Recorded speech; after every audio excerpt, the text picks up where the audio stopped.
latest disruption to the ceasefire between Israel and Hamas has delayed hundreds of thousands of Palestinians from crossing back into northern Gaza.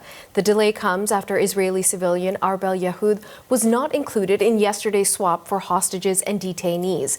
4 female Israeli soldiers were freed in return for 200 Palestinians. Hamas now says Yehud will be released next week.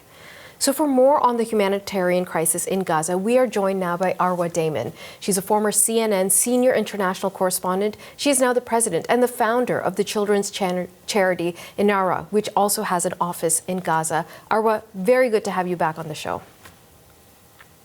Thank you for having me. Arwa, can we begin with this issue of people not being able to cross into the north? Now, what are you hearing from your colleagues and your contacts on the ground about people are trying to get further north in the Gaza Strip and they hit a roadblock, and then what happens? Like, what's happening to all these individuals trying to get back home?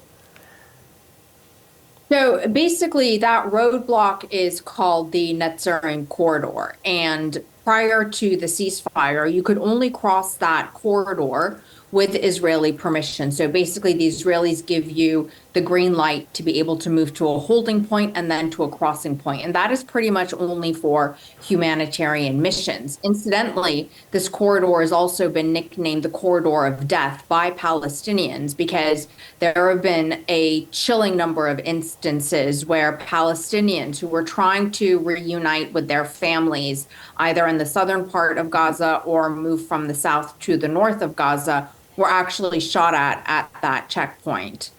There's one instance in particular that comes to mind where a little girl was shot directly in the chest, and luckily a humanitarian convoy crossed a few minutes later and had a doctor on board that was able to save her life. But what you're seeing right now, those crowds that you're seeing right now, are on the southern part of this Netzarim corridor. And what they're doing is waiting for that final green light, that green light that basically says, we've reached this part of the ceasefire negotiation. You will now be permitted to proceed on foot. And it really gives you an idea of just how desperate, just how viscerally desperate people are to get back to their families in the north, because so many families were separated, but also to go back and see their homes and actually be able to position themselves on top of their land, even if all they have left is rubble. This is how tied people are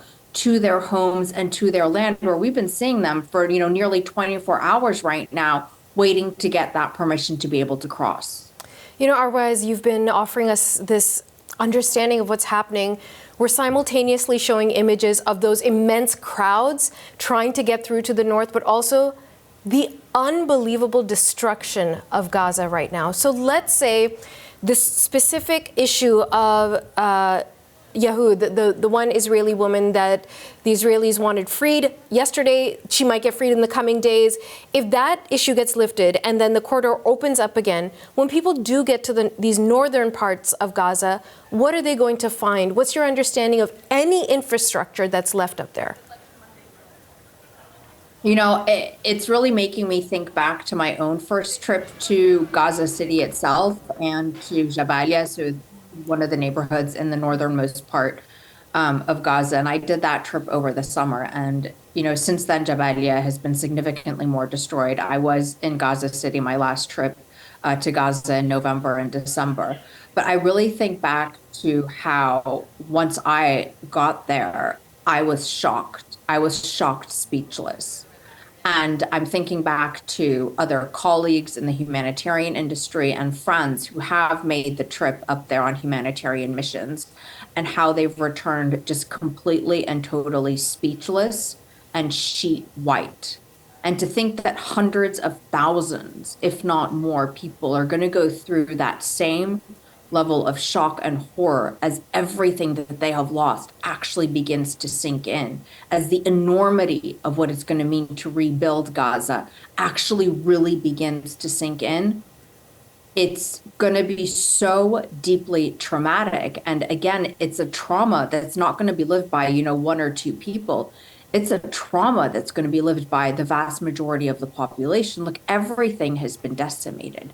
Anything that is life-saving has been decimated. Take it from home to waterways to sanitation to hospitals. All of it needs to pretty much be rebuilt from scratch.